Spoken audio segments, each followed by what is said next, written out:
નમસ્કાર દર્શક મિત્રો, મિરર ઓફ ધી વર્લ્ડ ન્યૂઝમાં આપ સૌનું હાર્દિક સ્વાગત છે। ગુજરાત પત્રકાર એકતા પરિષદ દ્વારા વડોદરા જિલ્લાનું 32 મહાઅધિવેશન યોજાયું। પ્રથમ તિરંગા યાત્રા કરીને ત્યારબાદ પ્રોફેસર સીસી મહેતા ઓડિટોરિયમમાં દીપ પ્રાગટ્ય સાથે કાર્યક્રમની શરૂઆત કરાઈ। સંગઠનની સ્થાપના 7 વર્ષ પહેલા ગાંધીનગર સ્ટાફ ટ્રેનિંગ કોલેજના હોલ ખાતે કરવામાં આવી।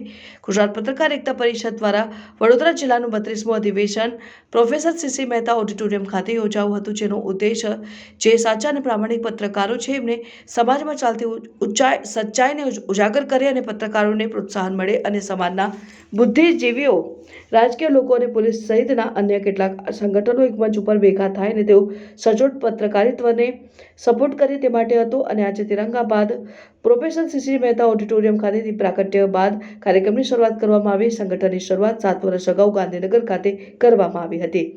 અધિવેશનમાં સંગઠનનું ટાઇટલ અને પ્રદેશ કાર્યકારી અધ્યક્ષની સર્વાનુમતે વરણી કરવામાં આવીને સંગઠનમાં 12 ઝોન, 33 જિલ્લા કારોબારી, 252 તાલુકા કારોબારી, સ્ટેટ મહિલા વિંગ અને લીગલ ટીમ સાથે 10,000 સભ્યો જોડાયેલા હતા। અધિવેશનમાં સામાજિક સંગઠનો, રાજકીય આગેવાનો, અધિકારીઓ અને સમાજ શ્રેષ્ઠીઓની ઉપસ્થિતિમાં પત્રકારોને સ્મૃતિ ભેટ આપી સન્માનિત કરવામાં આવ્યા। આ કાર્યક્રમ અંગે ગુજરાત પત્રકાર એકતા પરિષદના પ્રદેશ અધ્યક્ષ લાભુભાઈ કાતરોડિયા દ્વારા વિસ્તૃત માહિતી આપવામાં આવી હતી। વડોદરા જિલ્લાનું એટલે કે જિલ્લા કક્ષાનું 32મું અધિવેશન છે। પત્રકાર એકતા પરિષદની સ્થાપના થયા પછી 7 વર્ષમાં અસંખ્ય કાર્યક્રમો થયા છે, પણ છેલ્લા 1.5 વર્ષથી અધિવેશનો ચાલી રહ્યા છે અને 31 જિલ્લા પૂર્ણ કરી આ 32મા જિલ્લાનું જિલ્લા અધિવેશન છે। દરેક જિલ્લામાં તાલુકાના, ગામડાના, શહેરના તમામ પત્રકારો એક મંચ ઉપર ભેગા થાય। એની સામે આમંત્રિત અધિકારીઓ હોય, રાજકીય આગેવાનો હોય, સમાજના શ્રેષ્ઠીઓ હોય અને આ કાર્યક્રમ અધિવેશનનો હેતુ માત્ર એટલો જ છે, એક તો સંગઠન બનાવવા માટે કરેલી મહેનતનો સરવાળો, બીજી વાત પત્રકારોની જે સમસ્યાઓ છે એની સામે લડવા માટે આ સંગઠન શું કરે છે એનો અધિવેશનમાં અહેવાલ રજૂ થાય।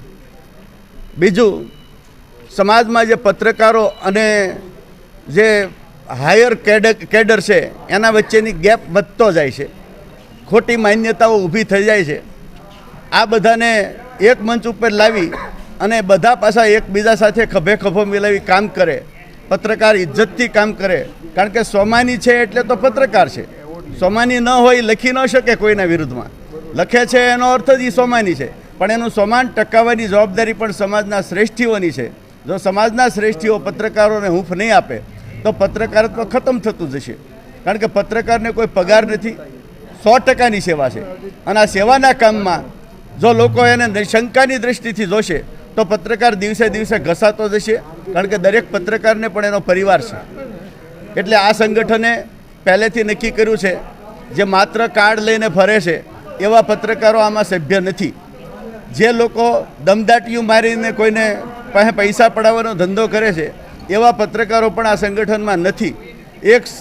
90% પત્રકારો સારા છે, પણ એને 10% પત્રકારોથી કલંકિત થવું પડે છે। આ કલંકને દૂર કરવા માટેનો આ કાર્યક્રમ છે। સમાજના શ્રેષ્ઠીઓ, રાજકીય આગેવાનો, અધિકારીઓ અને પત્રકારો એક મંચ ઉપર ચર્ચા કરે, પોતપોતાના વિચારો રજૂ કરે અને એકબીજાની દૂરી છે એ દૂર થાય અને પત્રકાર એકબીજાનો મિત્ર છે એવા ભાવે વર્તે, એ માહોલ ઊભું કરવા માટેનો આ પ્રયાસ છે।